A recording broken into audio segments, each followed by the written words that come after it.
All right, guys, it is time for the best books of 2023.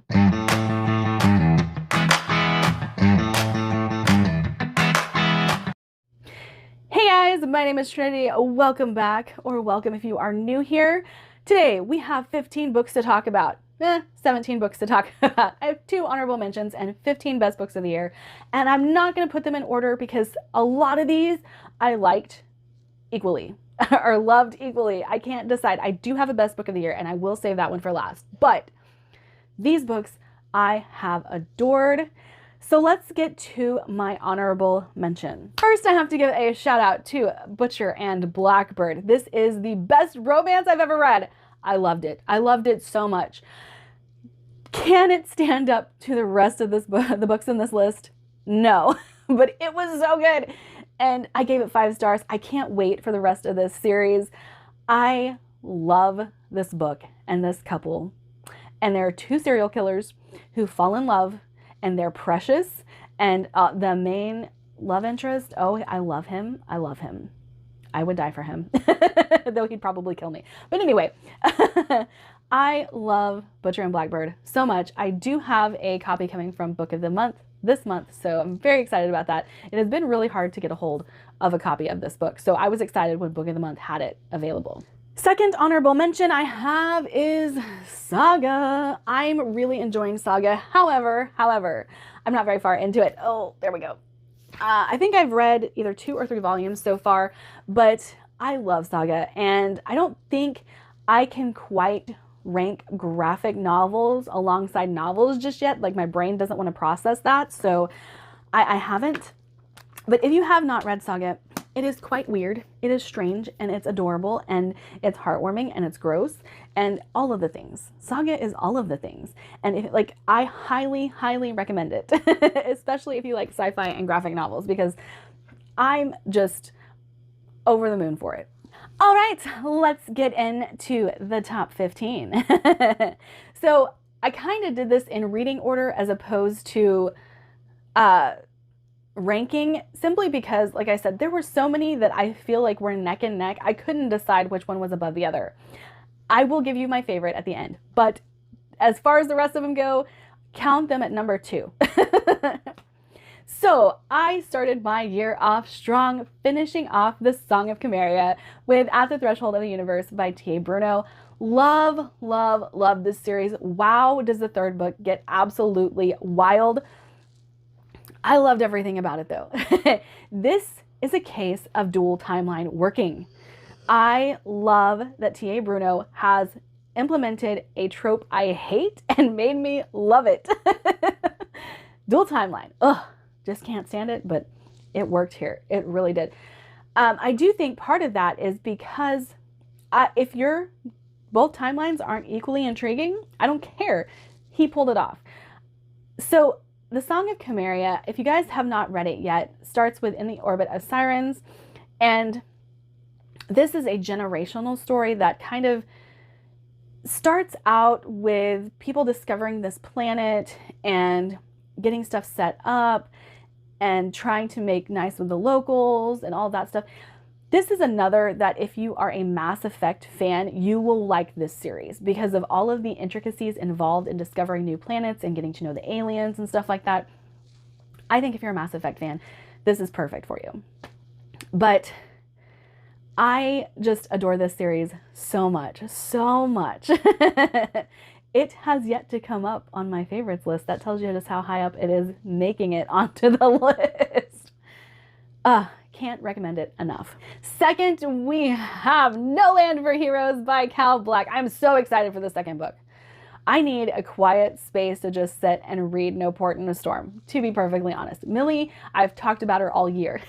All year, you guys have heard the name Millie, and she's a new favorite character of mine. I really love my trauma babies. I can't say this enough. I love my trauma babies. Mia has been a favorite character of mine for forever, from Nevernight. Millie is right up there with her. PTSD, like, give me the trauma babies. Let me love them. Let me take care of them. That's how I feel. And this has some great characters in it. Some absolutely great characters. And I really love this story. I really like when fantasy has an element of mystery to it, and I do think Cal brought that to the forefront of this story. I really like the Western fantasy too. This has got me intrigued. I do have a couple on my list for next year that I do plan to tackle, and I'm trying to find the one I have over here. It is by, I think it's Cold West. I think that's the one that I have. But I'm just very, very excited to explore more Western fantasy because of this one, and I can't wait to continue this series. It's so good. And I do have to give another honorable mention here. Shattered Spirits by Cal Black, the novella, loved it. Fantastic. I have said a couple times I want to write fan fiction for it. So yes, just blanket recommendation for Cal Black. All right, next would be Engines of Chaos by R.S. Ford. I love this series, you guys. I've talked about it all year. I love religion and politics and all of that in my fantasy. I love it when they clash, and I love reading about it. Magic and religion and politics, like, it's just so good. It's so good. And this story follows a family. Every main POV in this story is one of the family members. And I think that that's really cool because we get a very wide view of the world. However, our characters are already intrinsically entwined. And so it's a close story that opens very broadly into the world. And I don't know how else to say that other than how I did. But I love this series. I can't wait for the final installment to come out next year, I hope. Fingers crossed, fingers crossed. It's amazing. I love it. Emily Wilde's Encyclopedia of Fairies. So good. I love the two characters in this story so much. I love them. The banter, top notch. The relationship, top notch. The autistic coded main character, top notch. And then you add fairy tale elements into it. I'm sold. I'm sold. I love fairy tales. I love fairy tale retellings. I loved this book. And there's a good chance that, I know I'm going to read The Map of the Other Worlds, I think is what it's called, very soon. As soon as I can get my dang hands on it, I will be reading it because I just loved these characters and the setting and the fairy tale retelling aspect of it, or the fairy tale aspect of it. Just so good. So good. Switching gears completely, The Maleficent 7 by Cameron Johnston.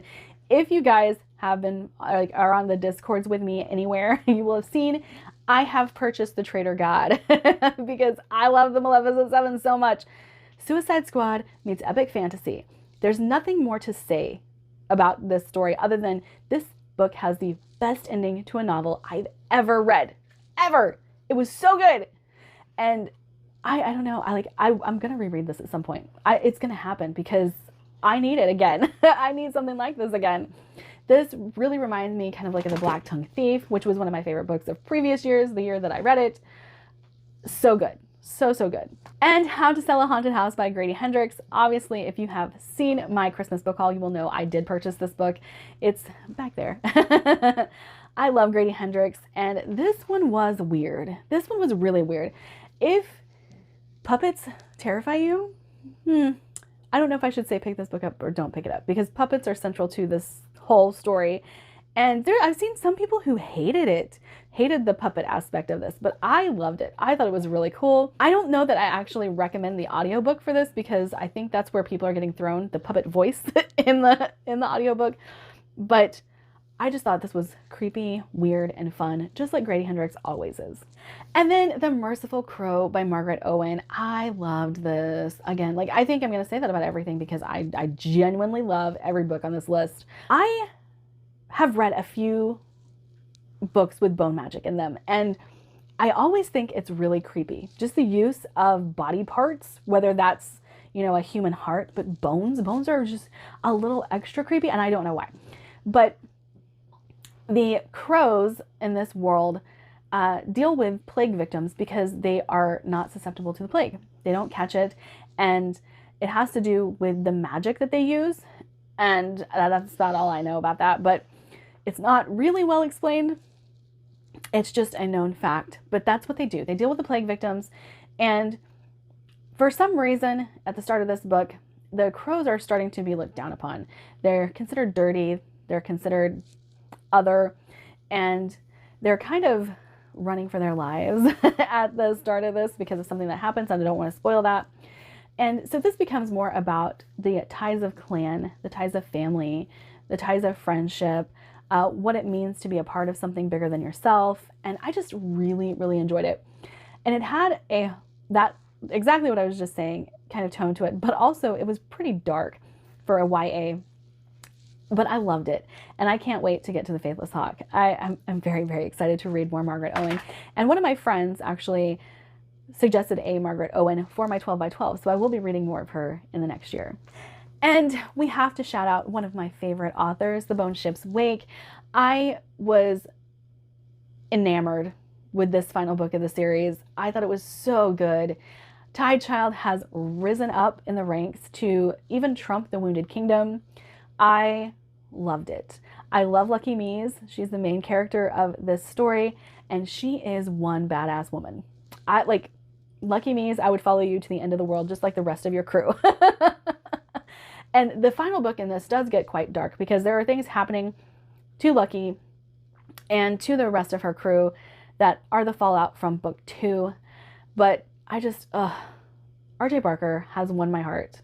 I think he's an auto-buy author for me. I will continue to buy him. He ranks up there next to Anthony Ryan. I've loved everything I've read, so I will keep reading. And Gods of the Weirdwood is on my TBR for next year as well. Emperor of Ruin by Django Wexler, the series that everyone kind of equates to Star Wars because there are lightsabers. there are quite a few connections to Star Wars. However, this kind of reads like what if the Jedi weren't the good guys? And there's a lot of humor, which I love about Star Wars as well. There's a lot of dark humor, especially after the first book, because there are some things that happen at the end of the first book that lead into the main person that has the dark humor in the second book. And I really loved the brother and sister on opposite sides of this war, how that all turns out. But this final book, again, mind blown, so good. I love this series so much, and I can't wait to read more Django Wexler.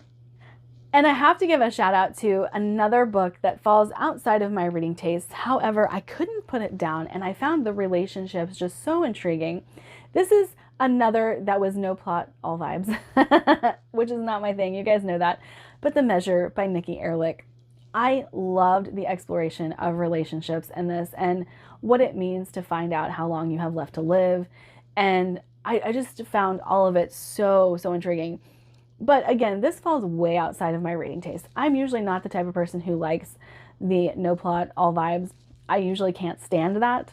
But I just found all of these characters very, very compelling and wanted to know how their story was going to turn out. I just couldn't leave it half finished. It was so good. And then we have The Path of Thorns by A.G. Slaughter. I love A.G. Slaughter. I cannot get enough of the gothic retellings. Like I am a sucker for a good retelling. I am a sucker for a good gothic fairy tale, and I feel like A.G. Slaughter does it so well, so well. And Path of Thorns is just that, a dark fairy tale that is absolutely fantastic. If you've read All the Murmuring Bones, you will love this one just as much. And then we have The Traitor Queen by Danielle L. Jensen. And if you guys have been around for a little while, you will know I love the Bridge Kingdom series so much, so much. There are very few of the romantasy that I read over this last year that I can be like, oh my gosh, so good. But this speaks to all aspects of what I like to read. The romance, the smut, assassin main character, like the politics. Everything I love to read is in the Bridge Kingdom. And I can't say that this will ever be like my favorite series of all time, but as far as romantasy goes, this one nailed it. Nailed it. And I cannot wait to read more. So the first two are a duology, the Bridge Kingdom and the Traitor Queen. They are their own duology, and then the Bridge Kingdom series expands to two more duologies following two different characters, if that makes sense. And I'm so excited. And The Inadequate Heir, I've already got it like ready to go. I'm so excited for that one. But as far as romantasy goes, hands down, the best one that I read all year. And this wouldn't be a favorite video of mine without Ali Hazelwood making an appearance, because I love Ali Hazelwood, love theoretically. Now, I've said this a couple of times. I love The Love Hypothesis. It's probably one of my favorite romances I've ever read, but Butcher and Blackbird, though, I think it overtook even The Love Hypothesis, which I read 3 times in 1 year. I've done that. But Ali Hazelwood has a tendency to write exactly what I want to read. And her women in STEM, the tropes I like to read in romance, it's very fan fiction the way it's written, but I love it. Absolutely love it. And I mean, Ali Hazelwood has my heart and will always have my heart. Anyway, the point I was trying to make with The Love Hypothesis and got sidetracked, I've always said that The Love Hypothesis is my favorite of the Ali Hazelwood novels. I stand by that. However, there was a point in Love Theoretically where I thought it was going to overtake The Love Hypothesis. And I do think if the first part of Love Theoretically had been stronger, I probably would like it more. So if that tells you anything. And then the horror sci-fi that I absolutely loved, Dead Silence by S.A. Barnes. I had a feeling this one was going to be completely up my alley because it's sci-fi horror combining 2 things that I love. And someone somewhere said YA romance, and I'm like, where? Where did you read that? We did not read the same book. Anyway, I really enjoyed how this book was able to capture like the claustrophobia of being on a spaceship with all of these dead bodies and trying to figure out what happened to them and all that stuff. And then it gets a little wild, which I love in horror. I love it when we step outside of the box in dealing with horror and sci-fi too. So it kind of just grabbed my attention with the weird aspects of the book. And, you know, there's a time jump in this book that at first I was like, why did we do that? But I totally get why we did that. And I really enjoyed it. I really, really enjoyed it. Jake from the Bookish Drummer, this is their buddy read for the month. And I'm like, okay, I'm going to follow along and see what everybody else has to say because I'm so excited. I'm so excited. Okay. Now we must talk about my favorite book of the year. And if you've followed me on any platform, you probably already know what it is. But that would be The Blighted Stars by Megan E. O'Keefe. I love this series so much. At the time of reading it, I thought that The Blighted Stars might become my favorite book of all time.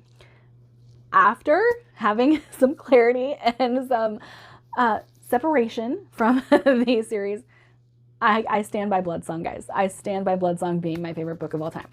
But this one had me entranced from page 1 to the end.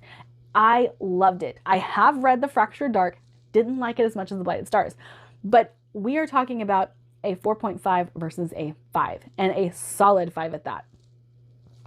Like, I think that this series has climbed to the top of my favorite sci-fi already, and there's only 2 books. I haven't read the final book yet. But I absolutely love The Blighted Stars. Megan E. O'Keefe can do no wrong in my book. And I do have Steal the Sky, and I'm kind of nervous because one of my friends told me they DNF'd it, and now I'm like, what? But I love Megan E. O'Keefe, so I don't see myself DNFing it. Maybe it's not my favorite one, but read The Blighted Stars, The Devoured Worlds. It's so good.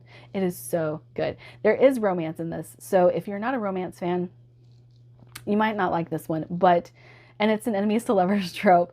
I don't think that the romance takes over, but in the second book, it's a lot heavier.